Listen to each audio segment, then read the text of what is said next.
So I want to talk about the Yom Kippur dilemma for gay and lesbian people.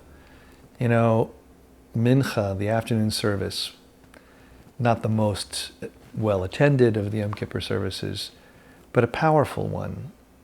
The entire chapter of Leviticus 18 is read, and toward the end, the verse that demonizes sex between men.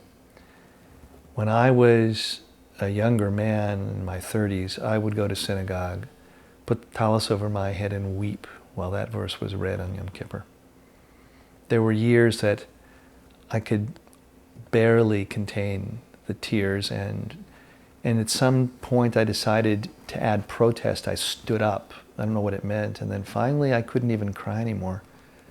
And then one year, struggling to make sense of it all, I decided to get the Aliyah, to be called up to the Torah when those words were read. And with a male you shall not lie, the lyings of a woman, it's an abomination.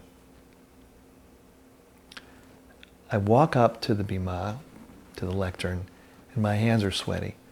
And when I get there, and the scroll is opened, and the verse is read, a calm comes over me that is totally unexpected. All the fear disappears, and I realize my willingness to be vulnerable to the text required the text to be vulnerable to me and to everybody like me. I realized that the people who decide what this verse means have never heard my story, they haven't heard our stories, and if they did, they would no longer be so certain about what that verse means. I realized that what our first task is to take texts and give them faces, our faces.